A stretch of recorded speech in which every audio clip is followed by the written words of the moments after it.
Welcome to Africa 360, the program that brings you news and views you won't get anywhere else with a uniquely African perspective. I'm Lindy Mtongana, standing in for Chris Maroleng this week.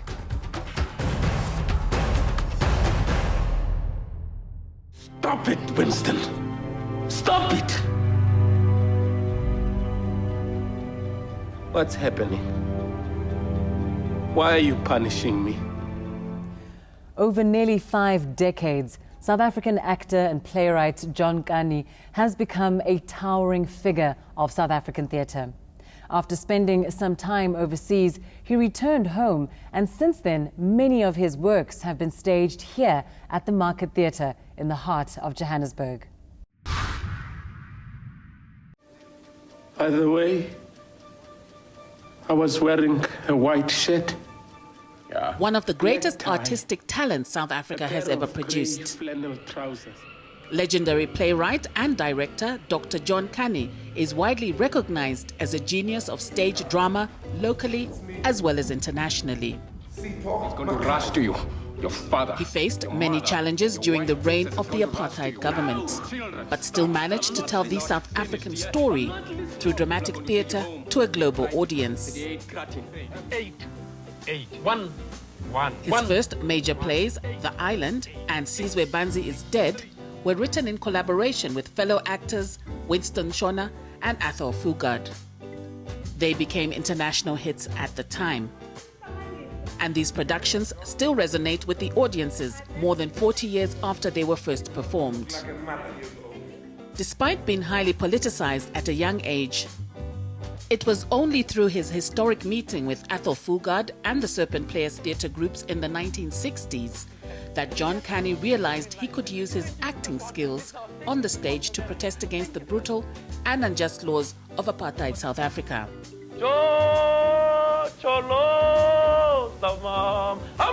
And protest he did.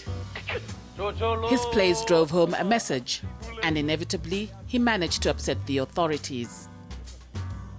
As a result, he was arrested during some of his performances and detained.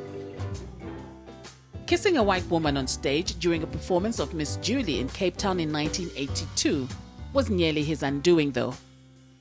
The kiss resulted in half the audience walking out, and that was followed by numerous death threats and even an assassination attempt. Instead of dampening his passion for theatre, this only spurred Kani on to produce even more provocative work. His latest play is called Missing, and is his first full-length production since Nothing But the Truth in 2002. There's no doubt that the multiple award-winning Kani, a man who has become known as the grandfather of South African theatre, will continue to inspire many generations to come with his phenomenal theatrical work. Well, joining me now here on the stage that has just recently been named after the man himself is Dr. John Kani. Thank you so much for being with us today, Dr. John Kani. Thank you. You were just saying to us now that you've been involved in theatre for 50 years. And I read somewhere that at the time when you joined the Serpent Players, you were working for the Ford Motor Company. It would have been a completely different life had you pursued that career direction. What led you into these rehearsal rooms, into the first time that you stepped into working with the Serpent Players? I finished high school and I was going to Fort Hare University to study law. And that was my dream, to stand in the court. I had this funny idea that when you watch American movies or British movies, my lord, ladies and gentlemen of the jury, and I found out later it's not like that in South Africa. So I was going to study law, and my uncle, who was like my eldest brother, was arrested. He was sent to Robben Island for 5 years. And my dad said, "I'm sorry, I can't, I don't have the money." So I thought to myself, all right, I'll get a job, work very hard, put money aside, and then go back to school and do my degree. At the same time at school, I used to be part of the drama group at school. Now, we did Xhosa plays, English plays with this fantastic history teacher, John Mdela. And with Winston Shona, we did the great Muzani Kubawo, The Old Order Changeth, where I played his father. And then I got a job at Ford Motor Company as an engine assembler. I could put an engine together. When my car stalls, I don't call a mechanic. I open the bonnet. I know exactly what is wrong and where to go. And it's exactly at that time that I bumped into Athol Fugard, who was part of the Serpent Players, and they were doing what we called serious theater. It wasn't Jim Comes to Joburg. It wasn't shantytown music, we're suffering. The play with a guy with an okapi and there's a wedding and there's a funeral and we're all laughing. They were really doing real theater.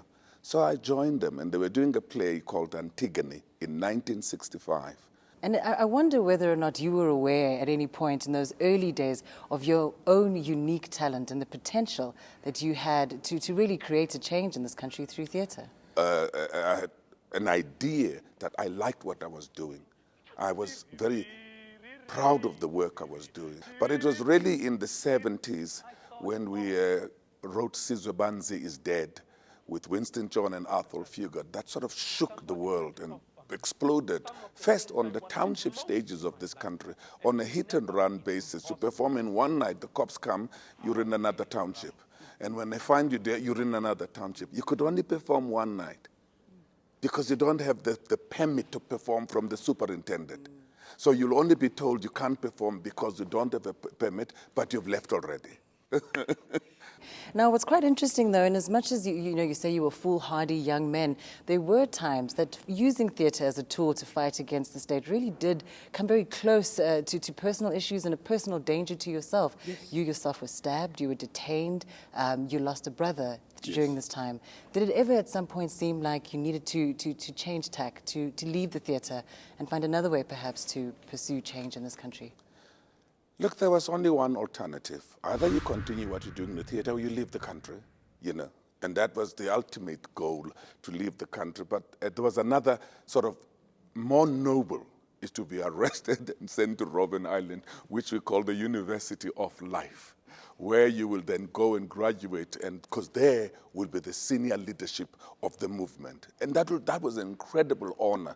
But again, we talked and said, it's stupid to do something to be silenced, then the voice will not be there. So we started being cautious. I suppose also we started really becoming good writers and good artists. We started dealing now in creating work, that the work must be of artistic standard that is not challengeable anywhere in the world. And if there is a message within it, it becomes the cherry on top. And that is why when we opened in London in 1972, 73, and the plays were recognized by critics who don't care where you come from. You could come from Zoo Lake or from Zululand. They're not interested. They're only reviewing the work, the talent. It was then that we realized that we can do both. We can do both. But that was an incredible learning curve. And then we got to New York. We opened on Broadway, and we both were nominated for the Tony Award. Well, I had no idea how important that little award was. It's only when we won it that not only did a couple of zeros added the following day on our salary, a couple of zeros. And not only, and then we became celebrities. We got backstage, and there was a huge queue of television trying to see these black South African actors who won a Tony Award. It's the first time ever in 1975 that two actors won Tony Awards at the same time. I don't know if I won for Sizwe Banzi or The Island, or Winston won for Sizwe Banzi or The Island. We decided not to solve that problem. But we walked out with these Tony Awards, and that was the opening of the international community to our work. Your name? Robert Zwelinzima. Where do you stay? Mapija. Pasbook. Too young. Have you got this bloody book? Too young.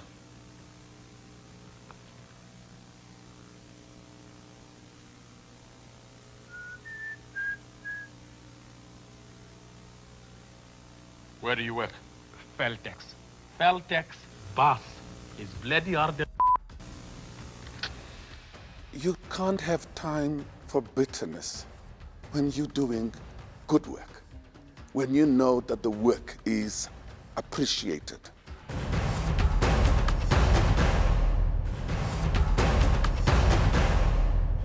What about my brother? This is your brother. He was cremated. Cremated? What about the people who are coming to see him? I have arranged a funeral. Welcome back, and today we're in conversation with the man known as the grandfather of South African theatre, Dr. John Kani. We're talking to him about his acting, his journey as the man of South African theatre that spans almost 5 decades. Now, just before the break, you were talking about the Tony Award. I wonder if we could go back into that a little bit more, just in terms of what it did for you personally as an actor. Well, as I said, we won the Tony Award on a Sunday. On a Monday, we went back to the theater, and suddenly we were celebrated by the entire United States. Offers came left, right, and center. United Artists, the Paramount Pictures, televisions were being offered to go to Hollywood. Again, this foolhardiness comes in. Now, we want to do the play. When the season is over, we're going back to South Africa. We have a struggle to take part in. And that actually meant that I could work anywhere in the world without having a problem of union approval or work permit approval. Because now I'm on the bracket of star, part of the industry. So if I go to America now, I just inform the producers, or producers would inform the Screen Actors Guild or the union, and I'm accepted because I've won a Tony Award. I come back to South Africa. We decide to take the play to Transkei, the former Transkei. We're touring there. And then we were performing in Butterworth at the City Hall, in a mixed audience. At the end of the play, as I did, both of us came forward to the curtain call. The cops grabbed us. The audience, black and white, tried to wrestle us away from the police. The police drew their guns and the people moved back. We were bundled into 2 different cars and they sped off. And I spent about 23 days in solitary confinement. And I mean, to some extent now you're able to speak lightly of detention. And you're even able to speak lightly of the fact that you were physically harmed by security forces in a stabbing incident. But certainly those memories for you still maybe bring about a sense of bitterness, a sense of seeking of justice for what happened to you? You can't have time for bitterness when you're doing good work, when you know that the work is appreciated. But the important thing is that I believe that art, as powerful it can be, it can make a change. It can make a change. I remember when I was doing, in 1987, Othello, in this theater, the first black Othello. I was stopped by the police on my way to the theater. The show starts at 8. That day we started at 8:30 because they stopped me right here on the bridge coming in. And he was questioning me about what am I doing at the theater. I thought, lie and say I'm a carpenter, I'm a stagehand. I said, no, I'm not going to. I said, yes, I'm doing a play called Othello. And they said, yeah, now Leicester. Page 7, it says they embraced. You kissed her on her mouth. She was a white actress. You know, that was a shock. It says he takes her into his arms. You kissed her on her mouth. Just, I thought, he read the play. That's incredible. A policeman read the play. Therefore, his mind will now be opened. He will now be educated. But in the case, he let me go, and I continued doing the play at cost, of course, with bomb threats at the Market Theatre. Miss Julie, again, with people leaving the theatre, walking out because, again, you kissed a white lady on stage. Those were the issues we're dealing with. And each one of them was a challenge more than an obstacle. And it was a determination that we are going to change this country because it is the thinking, it is the attitude, it is the processes of changing a human being, is to educate them. No, absolutely. And your work has made people believe that it is possible to change the world through art. But if we look at how your own work has changed, or at least the direction in which it's moved over the years, where would you say now where you are as a playwright if you look at a play like Nothing But the Truth? You see, because the actor in me got so famous, did so many movies going all over the world, I neglected another part of me. I'm a sucker for once upon a time. I love a good story. So my theater or my writing is about once upon a time, there was this guy called Sipho. He was an ordinary human being, lived in New Brighton, worked at the library. He attended all the political meetings called. He walked all the rallies. He didn't go to work when there were stayaways. But he had a brother who was a political activist, who was respected and known as a comrade, as a struggle icon. But they were brothers. So what I was asking, who made a better contribution? The brother goes in exile. You know, in the 90s when the exiles came back to South Africa, they came like, yeah, we're now back in our country, a country we fought for, a country we sacrificed in our absence. Almost looking down at those who stayed, not understanding that we stayed and bore the brunt of the brutal apartheid system. We were the ones who were burying these young people every weekend and every day. We were the ones who were being detained. We carried the scars of the struggle. How can we be made to feel that we gave less? You see, and this is what was important for me. That's why I wrote Nothing But the Truth. In order to ask, to put the question on the table that we all contributed. You can't measure contribution to struggle by the fact that you stayed or you left. But of course, as a storyteller, that would be a political statement. I cushioned it in the story of two brothers, sibling rivalry, and something to forgive, which was not forgiveness in the broader reconciliation way, but between the two brothers. When I wrote that play and I put it on, that was my idea. It took off like wildfire all over the world. It's now even a movie, which I directed myself. It is also prescribed textbook for grade 12 for this past 5 years. So I'm part of the process that educates our children. We'll leave it there for now. Thank you very much. Now, after the break, we are still in conversation with John Kani. We'll be talking about his latest play, Missing. Stay with us.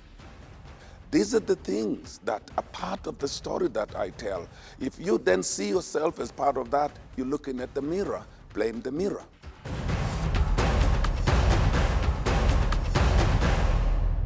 Welcome back. You're watching Africa 360, and we're still in conversation with John Kani. We were talking a little bit earlier about your play Missing, a story of a man who leaves the country, he goes away in exile, and is never called back to play the role that he wants to play for this country. And of course, I'm sure he's led into asking himself a series of very difficult questions. Now, I read an interesting quote that said, in terms of writing this play, you put the main character, Robert, through a laboratory of various tests to see if he falls apart. It almost sounds like some kind of torture. I once asked former President Thabo Mbeki, very long ago, that, you know, Mandela gets released in 1990, and lots of people are called to come back to South Africa, to be part of the negotiating process and all. Was it possible? Because you put together a committee. Once you have a committee, you have weaknesses, and within that, you have human frailties within that. You have human jealousy operating within that. The people who are making choices, what are they governed by when they decide, we'll call so-and-so, we will not call so-and-so, you know? So I wanted to know, is it possible there's someone you missed who was supposed to be called? He looked at me and he said, yeah, could be possible. I knew in his mind he was thinking, please don't write a play about what I've just said. Could be possible. That's what I thought about it. And also one of the things, whenever I met our brothers in exile, this thing about going home. One day we'll go home, John. One day South Africa will be free. We will all go home. You know, the older they are, you know, over 60s and 70s, you look into their eyes, you knew somewhere the subtext was saying, perhaps not in my time. And the younger, yes, with power and fever and passion. I then wanted to tell a story of Robert, a senior member of the movement, stationed in Stockholm, which was the most active area of the Scandinavian countries, where he worked and did incredible work with a team of everybody for isolating South Africa, disinvestment, you know, things like political isolation and sports isolation. But then he doesn't get called. He doesn't understand why. So that was the beginning, the genesis of my story. Now, Sorry, why write this play now? No, stories come. They tell me when they are. I'm pregnant. I give birth. I don't have the date when they'll be born. I don't. And yet the themes that are explored seem to be a reflection of where we are now as a country, 20 years later, that there's still, if you peel beneath the layers of this rainbow nation, there's still unsettlement or, unsettled issues or buried bitterness amongst many, many people that fought or participated in the struggle, whether in the country or in exile. That is the power of good art, is to be able to present itself in a manner in which its audience will identify itself in it. Art is a mirror of the society. When you look at it, you see yourself. They said we did protest theater. We didn't. We told the stories of how our people were suffering day by day under the apartheid regime. And if that reflected that, so blame the mirror.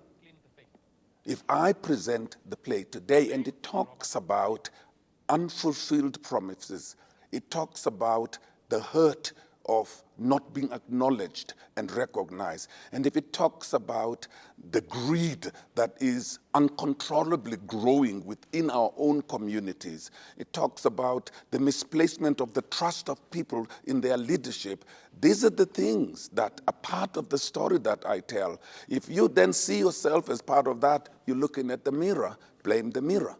And you don't shy away from addressing some political questions around where we are today, corruption, issues that perhaps make us wonder whether or not there's a disconnect between the country we imagined we would have by now and the reality of South Africa today under our current government.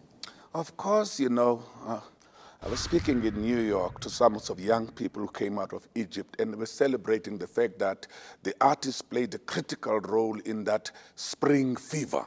In changing the governments of Egypt, of Morocco, the governments of Libya.